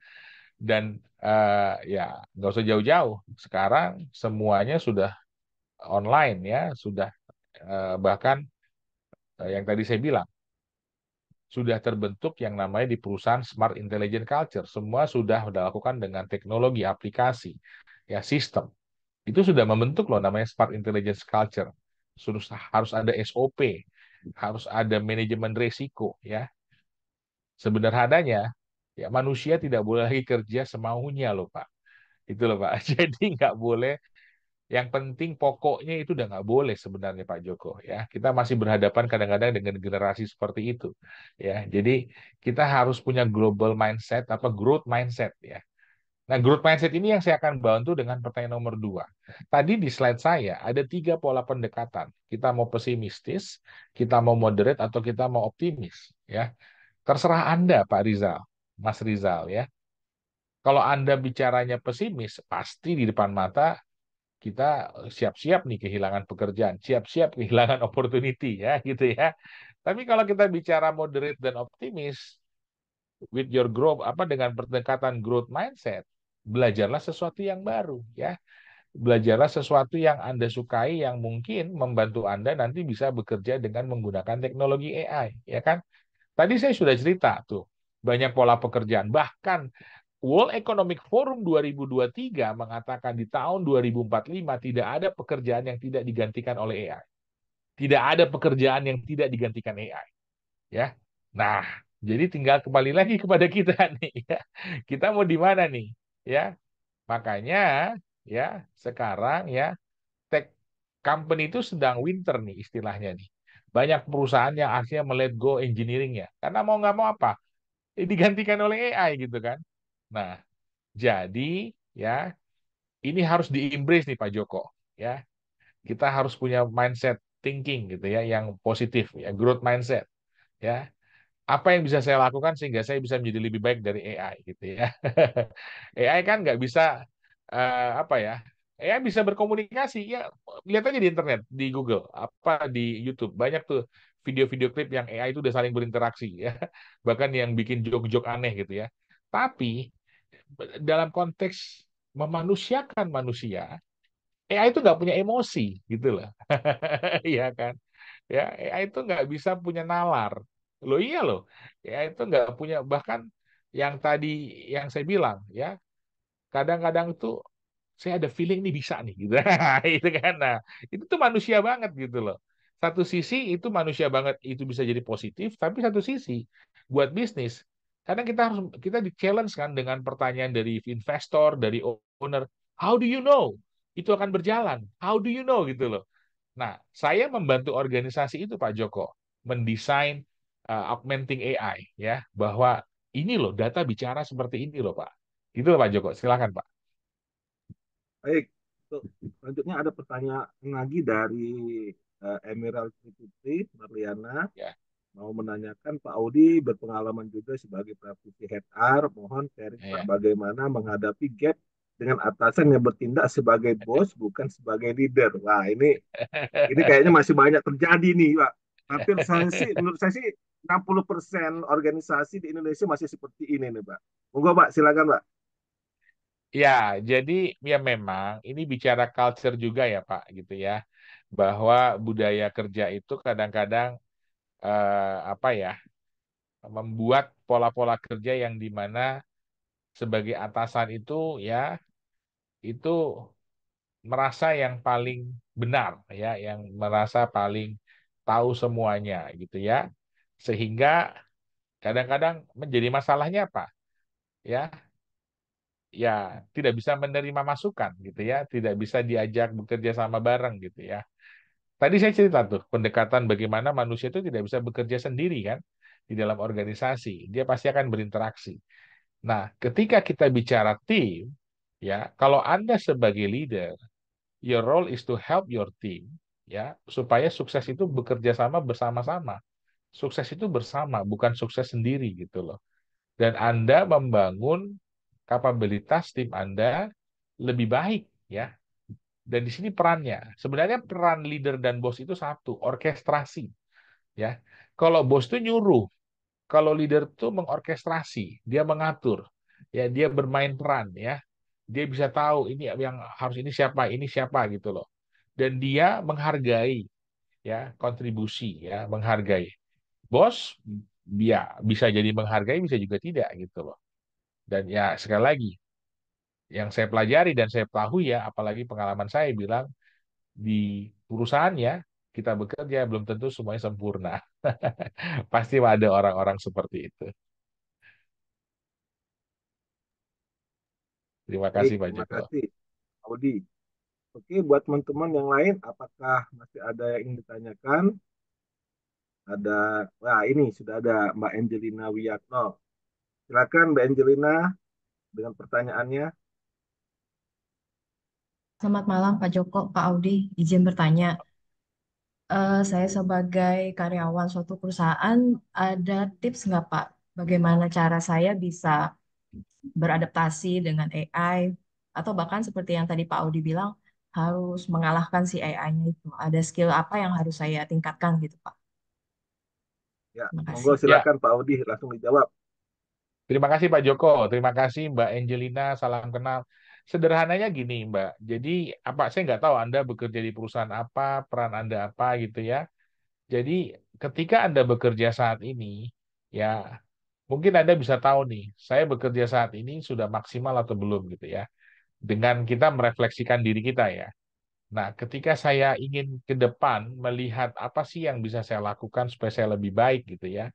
Nah, kita bisa melihat bagaimana kita pola pekerja saat ini. Ya, Anda boleh tanya di organisasi tempat Anda bekerja sekarang ya, dengan atasan, dengan pimpinan, apa sih teknologi yang sudah dipakai saat ini ya untuk bisa membantu perusahaan. Perusahaan dulu nih ngomongnya nih. Ketika perusahaan ingin lebih baik ya dari sisi operasional, dari sisi profitability.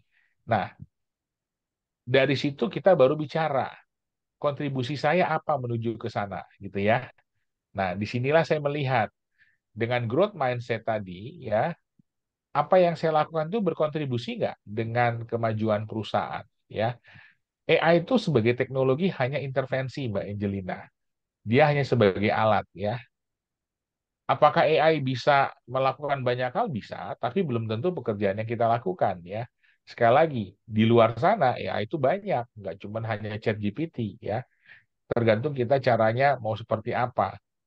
Yang paling mudah itu kan kalau kita pakai ChatGPT atau model Bard atau Bing ya, Anda mau tahu, Anda mau tanya yang tidak mengerti, Anda langsung tahu nih jawabannya gitu ya. Bahkan, nah ini nih yang paling ini sekedar joking ya. Kadang-kadang kita nggak ngerti nih bahasa Inggrisnya seperti apa. Bahkan ya kita udah bisa melakukan translate gitu ya satu buku atau satu halaman pakai AI ya minta mereka bikin secara grammar bagus dan baik bisa loh ya jadi itu udah bantuan teknologi gitu loh jadi hal-hal sederhana tuh gitu ya kita bisa lakukan ya terima kasih Pak Joko makasih Mbak Angelina. Terima Baik, kasih terima Pak Audi. kasih Pak Audi, Mbak Angelina juga. Nah, ini ada satu penanya terakhir nih, Pak. Ini sebetulnya MC kita ingin bertanya ini. Oh iya Silakan, silakan. Oh Mbak ya, Fira. Silakan. Pak Audi izin bertanya. Ya. Jadi saat ini rasanya tuh di Indonesia, kalau saya nggak salah ya Pak ya, ada gap yang cukup besar gitu antara company yang berada di kota besar dan company yang di daerah kecil kayak gitu. Kita mungkin bisa sebut UMKM kayak gitu. Kalau kita ngomong masalah AI ataupun teknologi di kota besar rasanya catch up-nya cepat gitu kan Pak. Tapi kalau yang di daerah ini gitu, kebetulan saya sekarang berada di daerah juga rasanya untuk bilang ke AI ataupun sesederhana seperti Google Doc untuk pembuatan dokumen itu kan kayak masih sangat susah kayak gitu. Nah, menurut Pak Audi nih ke depannya, apakah dengan penyebaran pengetahuan yang ada di Indonesia sendiri itu akan membuat UMKM atau yang berada di daerah ini akan terkikis gitu Pak. Jadi karyawannya pun jadi penyebarannya tidak merata gitu untuk kualitasnya. Ini gimana Pak? Terima kasih Ya Pak Audi. terima kasih Mbak Elvira. Mbak Elvira saya akan jawab yang terjadi kebalikannya. Jadi ya AI itu kalau kita pakai itu bisa kita challenge bikin bisnis model ya. Jadi UMKM itu akan semakin pintar ya kalau mereka bisa menggunakan AI dengan tepat ya. Kenapa? Karena saya sudah melakukan testing dan ini terjadi. Saya sudah lakukan. AI itu bisa mereview pola kerja kita. AI itu bisa melihat di mana sih dari bisnis model kita ini kelemahannya itu di mana gitu ya. Dan kalau kita challenge sih, kita tantang. Kalau saya ingin mendapatkan profitability 5 kali lipat, 10 kali lipat, itu caranya gimana? Itu mereka bisa bikin skenario-nya loh. Itu yang namanya business augmenting. Makanya ke depan, ya Ini agak sedikit kritikal nih buat kita nih. Semua orang bisa punya AI dan bisa menjadi investor, bisa menjadi business owner. Karena dia bisa minta AI melakukan business augmenting. Ya, dia bisa kasih skenario, ini modelnya, saya punya modal segini, ini produk yang mau saya lakukan, ini mau yang saya kerjakan, ini hambatan saya, bagaimana saya bisa jualan ini, katakanlah di kota Jakarta, katakanlah di Bandung, atau di Bali, atau gimana, atau bahkan saya ingin jualan ini di seluruh Indonesia. Bisa nggak AI di challenge? Bisa, saya katakan itu bisa, ya. Dan dia akan bikin pertimbangannya. Nah, itu tinggal Anda nih, Mbak Elvira. Anda mau melakukan itu nggak? Bayangkan kalau itu ya menurut saya sih kota besar kota kecil udah nggak ada bedanya ya sekarang ya perjalanan saya pengamatan saya dari Indonesia nih dari sana ke sini ya di berbagai kota juga ada banyak investor ada banyak business owner gitu ya ada banyak pengusaha gitu ya nggak ada bedanya gitu loh sekarang tergantung lagi nih ya bagaimana mereka mau menggunakan teknologi itu bahkan menggunakan potensinya gitu loh. Terima kasih Mbak Elvira. Baik, terima kasih Pak Audi atas jawaban yang ditanyakan dari peserta dan atas pemaparannya. Mungkin kita stop ya pertanyaannya, kita cukupkan pertanyaannya karena waktunya juga ya, sudah membatasi kita. Selanjutnya izinkan saya Pak Audi mungkin sedikit memberikan benang merah di sini bahwa uh, pada tahun 2045 diperkirakan berdasarkan penelitian itu bahwa hampir semua pekerjaan itu akan tergantikan oleh AI. Nah, oleh sebab itu kita sebagai manusia gitu, kita harus mengupgrade diri, mengupskill kita, dan kita juga harus bisa berkolaborasi dengan AI. Artinya di sini kita harus pada bersikap minimal pragmatis menuju optimis gitu ya, Pak Audi ya. Nah, selanjutnya juga perusahaan juga itu supaya dia bisa berkembang dan tidak ditinggalkan oleh karyawannya di sini, itu perusahaan itu harus menempatkan karyawannya itu sebagai konsumen. Jadi benar-benar ditempatkan sebagai konsumen gitu. Kalau dulu mungkin kita masih mendengar istilah bahwa karyawan itu adalah dijadikan aset ya, tapi segini dengan yang sudah ada sekarang itu adalah karyawan itu sebagai konsumen di sini. Dan bagaimana juga perusahaan itu bisa menciptakan atau bisa membangun gitu ya uh, karyawan-karyawan yang bisa memberikan kontribusi yang besar dengan menciptakan 5C di sini yaitu connectivity, capability, capacity, karakter dan komitmen sehingga perusahaan itu bisa maju dan berkembang. Nah, itu tadi ada webinar yang sudah kita laksanakan. Alhamdulillah sudah kita laksanakan dengan baik. Terima kasih sekali lagi Pak Audi atas pemaparannya yang luar biasa sudah memberikan wawasan pencerahan kepada kami tentang dunia kerja saat ini. Itu benar-benar saya juga langsung merasa wah ini ternyata udah seperti ini gitu loh kondisinya. Saya takutnya jangan-jangan nggak sampai 2045 nih Pak Audi. Sementara kita belum bersiap diri gitu ya. Jadi kita mulai malam ini saya sudah bertekad saya harus memperbanyak lagi menggunakan AI gitu Pak Audi. Baik, terima kasih Pak Audi. Saya ucapkan secara pribadi dan institusi juga mengucapkan terima kasih kepada Pak Audi. Dan selanjutnya saya kembalikan kepada MC. Saya akhiri. Assalamualaikum warahmatullahi wabarakatuh. Selamat malam semuanya. Waalaikumsalam. Baik, terima kasih Terima banyak kasih. untuk Pak Audi, Pak Joko. Untuk teman-teman yang lain, link sertifikat sudah kami share di chat di kolom chat ya teman-teman.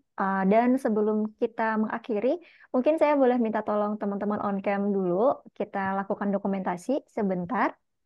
Teman-teman Hima yang lain minta tolong didokumentasikan ya. Baik, kita persiapan dulu. Boleh teman-teman on cam?